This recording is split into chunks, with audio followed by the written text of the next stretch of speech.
Iraq, by the way, and Iran, following threats by those two countries against our country. The president told reporters on Air Force One yesterday about Iran, quote, they're allowed to kill our people, they're allowed to torture and maim our people, they're allowed to use roadside bombs and blow up our people, and we're not allowed to touch their cultural site. It does not work that way. Iraq's parliament voting to remove U.S. troops from the country. They say that they will face sanctions, or the president says they'll face sanctions if that does happen. So let's bring in Kellyanne Conway, counselor to the president. Good morning to you, Kellyanne. Good morning. Morning. Good morning. So what is your reaction to that, or what's the president's reaction? Well, the president knows that he was on solid ground constitutionally, legally, strategically to have taken out one of the world's best known, most bloodthirsty and brutal terrorists. And the world is safer because Soleimani is now dead. This president waited 3 years. I mean, we've had Soleimani in our sights for just as long as we've been here. Obviously, previous administrations did as well.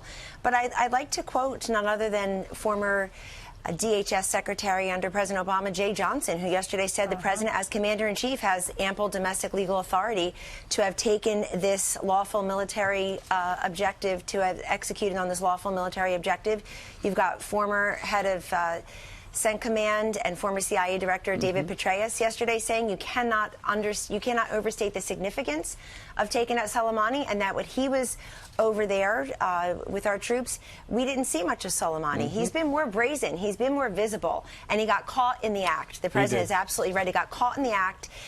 We've got Americans, ladies and gentlemen, we've got Americans who have buried their sons and daughters because Soleimani had them executed. We have thousands of other Americans who are maimed and injured, some of them devastatingly for their permanent injuries because of Soleimani. So I'm a little sick already of the hero worship, it seems, of Soleimani from some people who just can't get over the fact that this was an important call by our commander-in-chief. Well, Kellyanne, what do you make of the fact that within the last 90 minutes or so, Senators Schumer and Menendez have sent over to the White House a letter telling the president to declassify the War Powers Authorization letter that he sent to Congress? They say the American people need to know what the justification was for pulling the trigger on that guy. Right. That's a partisan action by Schumer and Menendez, and they know better. They've been in the Senate for a long time, far too long, frankly, for each of them. They know better. They know that beginning this week there will be congressional briefings, and they're not restricted, I'm informed, to people who are just on the Intelligence Committee. Members of Congress can have access to the information. They know that the Pentagon will be briefing Congress privately, expeditiously, in due course. So that's just as partisan a move as was their impeachment. You know what's bipartisan? Bipartisan is the credit that the commander-in-chief is getting for taking this action against bloodthirsty murderer Soleimani. Bipartisan is the opposition to the impeachment. And I just can't believe that even now, when, you know, I'm old enough to remember that foreign policy is supposed to stop at the partisanship stops at the water's edge, that foreign policy is supposed to be devoid of politics. But this is a town now that is so incredibly partisan when it comes to President Trump. They are presumptively negative and reflexively critical, even when he's taking out a terrorist who was caught in the act to continue to wreak havoc and murder more Americans. Right. And this president put a stop to that. I want you to hear what some of those Democrats said over the weekend, especially as news came out about the strike on Friday. Tragically, his actions now put us on the path to another war. He's been erratic and unsuccessful in almost every previous foreign policy endeavor. This one is the most dangerous of all. We are not safer today than we were before Donald Trump acted.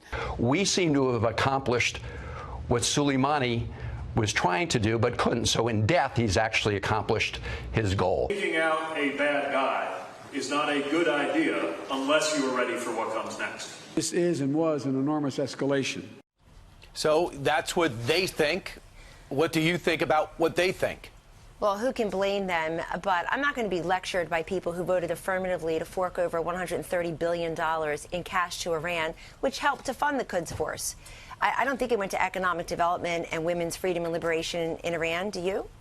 And so I'm not going to be lectured by them. I'm certainly not going to be lectured by people who are weak on foreign policy like Bernie Sanders and Elizabeth Warren. I mean, she was ridiculous yesterday in terms of the projecting weakness. She just wants this country to be weak when it comes to foreign policy. She said the national president security. did it to get over to take impeachment off the table. Yes, and it gives her no credibility. I mean, if you're Elizabeth Warren and you're sinking in the polls and the fundraising, you're losing to people. Somebody was a mayor of a small Midwestern town. You're losing to Bernie Sanders, your co-socialist. You're losing to a vice president who should eat the Iranian policy, who should be forced to eat the chaos that we inherited. And is out there lecturing us that it escalated. I'm with former CIA Director and Defense Secretary Bob Gates. He says that Vice President Biden has been on the wrong side of major foreign policy decisions for decades now. He certainly was on the wrong side of the Iranian one. Secretary Pompeo is absolutely correct. We are cleaning up the mess that we inherited, but part of that mess is allowing people like Soleimani to reign free and to execute his reign on terror indiscriminately, not just on Americans, but on others. And that's why, this president has spoken with Boris Johnson, with Emmanuel Macron recently. Secretary Pompeo yesterday made clear he'd like more help from our allies in Europe. But this is helpful to the entire world. And I'm disappointed but not surprised the Democrats would see in this moment of Soleimani's death some kind of partisan political opportunity for them. But I think it doesn't play well with Americans. They see that al-Baghdadi and Soleimani are now where they belong, and that they can no longer kill Americans and other people around the world. They called him weak after the embassy raid, and now they're calling him reckless after the Soleimani strike. It's like you can't win.